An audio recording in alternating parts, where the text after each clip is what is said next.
Been able tonight. I watched this trial go on media personally. My mother can't make it. We only have her. But I come here to let you know and the rest of the public know. Please have this right here for family purposes. Please leave this situation alone. Let's let the law and the Lord take it. The Lord, first of all, and the law take this on into hand. He's going to give an account. Like I said, we make mistakes. I understand that and I watched it. I appreciate everyone patient. It's real hard for this. Hard on other family too. Like I said, I know I'm sitting over there. It's nowhere to sit when God is into something. This is God's in the place. So I appreciate everyone and also you for being my soul tells me when someone was genuine and fair, and I watched it, like I say, from the bun being provoked. Everything, and I appreciate the family also on the way. Everything. This is and it's been hard. Telling you, it's been over a year. Just be over it. I lost a son at the age of 16. Our way of making a teacher pregnant, and I'm not going to have it at that age of 16. We make mistakes. We can't go around. We have to give an account. And like I said, I want to appreciate everybody in the courts who that you guys know mistakes happen. I'm not going to blame no one or whatever, but when we pick up guns and stuff, we get angry, because I'm one that get angry to the peace, and I'm working on it at my age. Something that's necessary. You can't fight every battle. Anger will make you do things that you want. One mistake can cause this here. I feel sorry because I've been living this is suffering enough to know the law that he's going to. It's not going to be easy, especially you live through it. He did. We did. So again, from a person that went to prison by mistake, it's the hardest thing in the world. Live out the consequences behind those doors. You have to raise your hand. You use the restroom sometimes. You gotta go back and you gotta listen. You don't go by somebody's rule for those consequences. So it's until they help raise it. My sister also. But heart can't take it. I just want to thank everyone. Let him know my apology go to you, and I'm not going to sugarcoat or whatever you've done. And I don't blame you. Like this, I saw it, I'm mistaken. But I'm mistaken because you this girl. You weren't expecting this to be a long process. I'm going to pray for you because you know, like I see this 38 and daughter 35 and my son is 30. You're feeling 16. Like I said, I ain't mad at you. I ain't at you. But mad, no. Don't pray for you. Don't pray the best for you. Because mistakes happen. My heart will I keep it. Try to hold up and fix this here. It's always God make miracles happen. You went in there. Going in there. Might open doors. Not open prison doors. You know, not open there. Believe in God too much, but I don't have. I believe where I can see. A lot of things happen I can't see, but I believe. So, like I said, the young man, the coach, my son, the coach. Take time out, Jordan. Don't get on no video and get encouraged and make it worse. If you hit me, you can make it worse if you don't do it. I come to help you, but I can't. I got nothing else to do. I'm just saying, I'm not going to say anything wrong. Please keep your head up and don't be hurt in your family too. Thank you. Good luck behind this.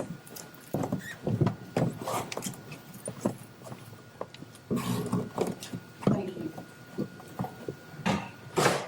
Anyone else on behalf of the span, on behalf of Joshua Smith? No, Your Honor. Is there anyone who would like to be heard on behalf of Ms. Simmons? There is.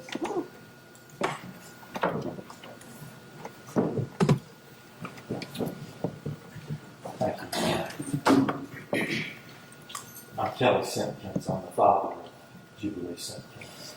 And I appreciate this opportunity. Jubilee was a week old when she came to live with our family.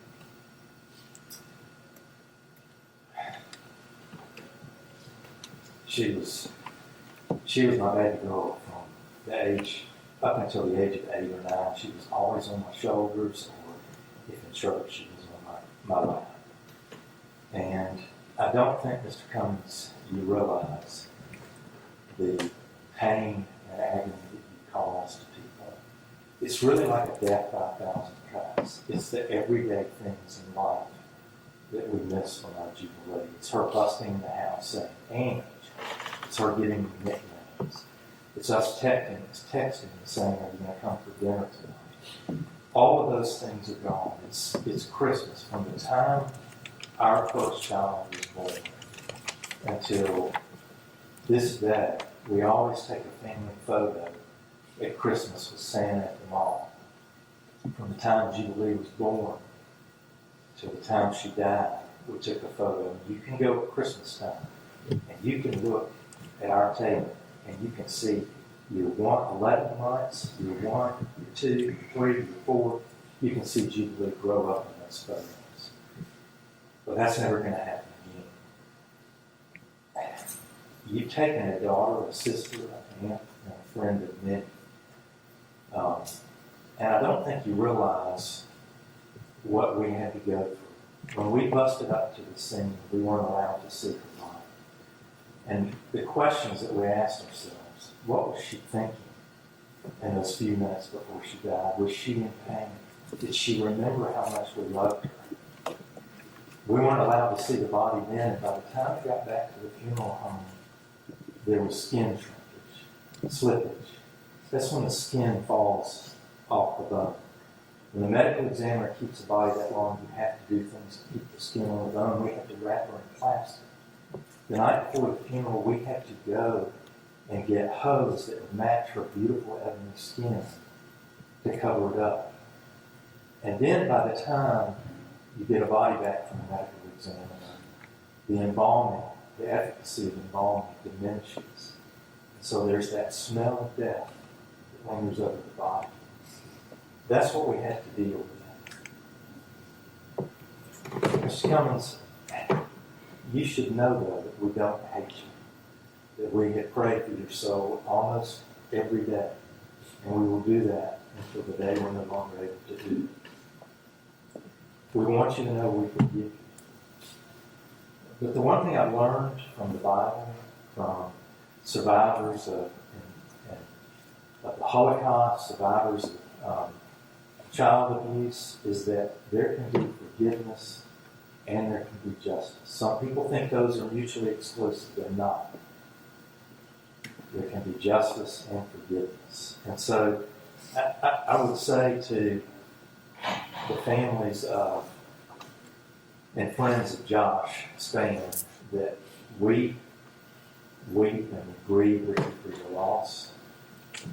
I would encourage you to remind yourself of the same thing I have to remind myself often, which is that old saying that bitterness is the poison you drink to kill somebody else. We can have justice without hate, and we can have punishment without revenge.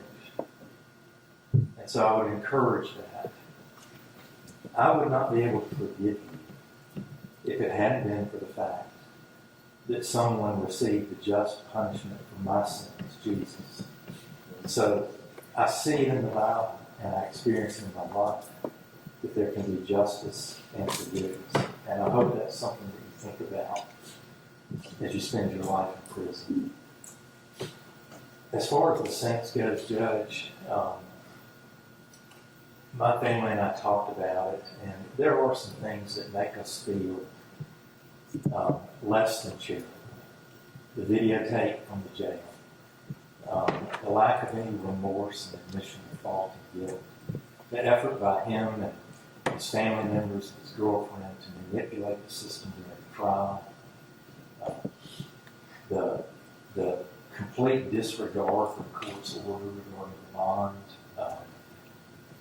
there are things that have been posted about me and my daughter that are false and defamatory.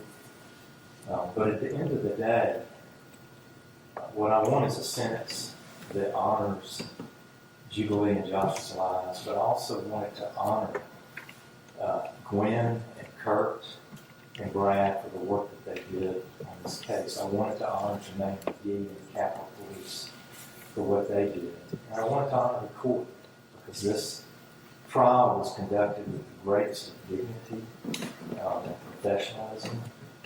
And so, really, when it comes to consecutive or concurrent, we just trust your wisdom and your experience on that. We don't offer an opinion one way or the other. Thank you very much. Anyone else on behalf of the state? No, Your Honor. Ms. Kelly, anyone would like to be heard on behalf of Yes, ma'am, I believe I interviewed the mother.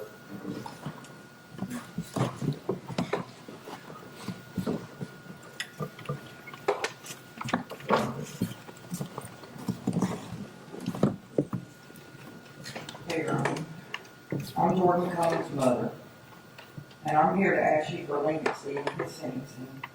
March 2023 ruined everyone's lives, for everyone involved. My heart goes out to the parents of the victims.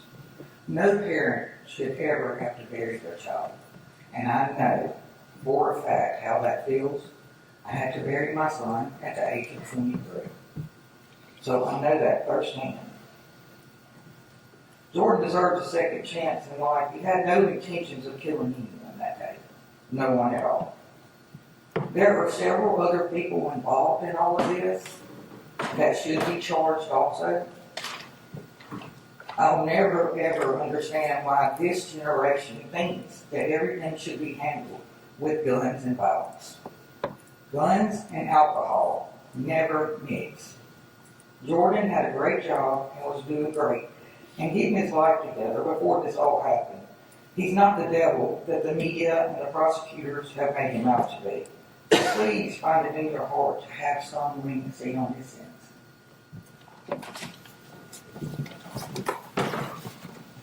Ms. Kelly? I believe that's it. Besides, Mr. Cumins himself, who wants to make a statement. Will be fine. Oh,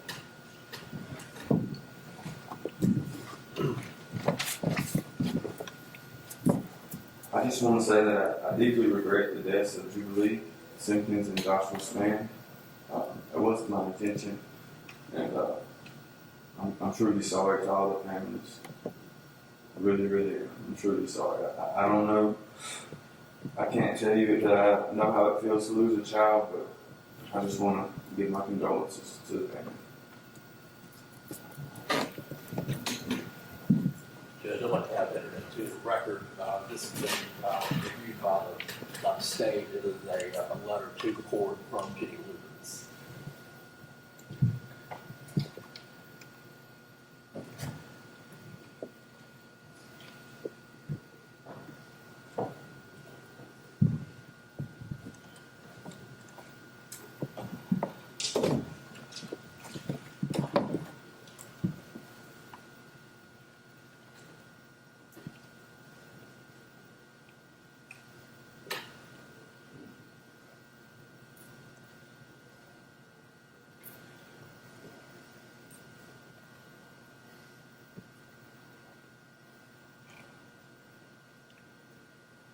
All right, we'll add this as an exhibit to the record in this matter. I'll have clerk to make sure that it gets. Judge, and just in closing, I just had a few You may. consideration of what I'm going to the court. Judge, Mr. Cumins, from his record, appeared that he has no felony record. The incident itself, the shooting itself, was not planned. It was not premeditated. It was a few seconds that in which an awful result took place. but it was not his plan for any of this to happen. And I believe the court has heard in prior hearings that Mr. Cumins was a hard and reliable worker. We would ask the court to take into consideration that he did not have prior felonies, that this was not a planned attack, that it was basically a split-second event that resulted in the deaths of two individuals. Judge, we would ask that on that basis, and the words from family and the words even from the victims' families, that the court would make these sentences run concurrently. And we believe that there are appropriate grounds for doing so. On stage.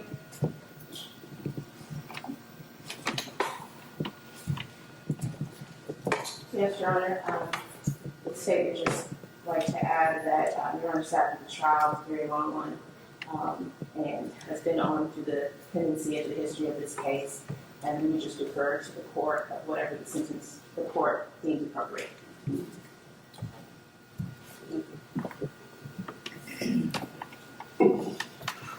So one of the hardest challenges about being a judge is the issue of sentencing. And having been in the role of the prosecutor and been in the role of the defense, I can respect the positions that both have to endure. Both the prosecutor, who is trying to make sure that they give justice and that the right person is being charged appropriately, and advocating on behalf of that, and being a defense attorney in an overwhelming situation, trying to advise the client of the best course. Now, this court does not hold it against the person pursuing their right to trial. That is their right. And in listening to a trial, the court will take from that what is mitigation and what is aggravation. Later, after the determination by a jury is made, use that in trying to, with the best endeavor, fashion the appropriate sentence. I'm not a judge that automatically gives someone the maximum sentence just because they went to trial. And sentencing is a very important part of this. It takes a lot of prayer and time and thought and observation. And I do agree with the state that in a moment, a person's life can change. And unfortunately, in a moment, lives did change. People lost loved ones, and unfortunately, so did the defendant's family. Because nothing is harder at times than to send someone to prison. It is hard. The court is condemning that person to hell. It is not easy. So that's why this court takes it very seriously and does not dismiss what the obligation that I'm sworn to do. So I appreciate the comments from both families and take them to heart in this matter. And I have had an opportunity to observe Mr. Cumins, his demeanor, his effect, and I understand, having been in Mr. Kellen's role, people do desperate things at desperate times. So I don't hold it against the defendant. Errors made, misjudgments made, and I don't hold it against the defendant, his perception of events and his defenses in the case. Those are his rights, and the court honors those rights. He had a right to defend himself, even in an impossible situation as it was after the events had occurred. So having heard everything, which is why the court allowed Ms. Kellum to be present, this is her child. And just as the Simpkins lost their child, and just as Ms. Spans lost their child, she's losing her child today as well. There are no winners. And it is very hard for this court to see someone who's lived 20-something years and know that what is about to happen. So the court is going to accept the information I have received. The court is satisfied that this defendant should not be sentenced to a consecutive sentence, only because this happened in a moment, only because the defendant had no prior convictions, only because the record indicates that sometimes the cooler heads have prevailed. The court is of the opinion, from what I saw on the video, that this defendant may have at one point had an alcohol and drug problem. And then in that way, they may have impaired his judgment. That is not an excuse. That was not a finding. It was just an observation as a common person. And even observing when he provided his statement to the police, and even observing the rant that was videotaped. That is not the person that stands before me 2 years later, a year later. It's not. You don't even look the same. And also understanding the comments that were made about getting your life together. But unfortunately, a tragedy had to occur for that to happen. That is unfortunate.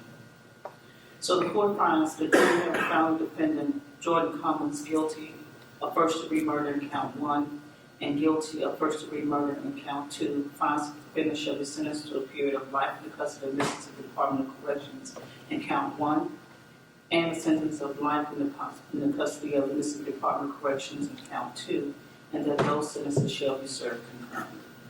That concludes the matter of the State of Mississippi versus Jordan Cumins. Thank you.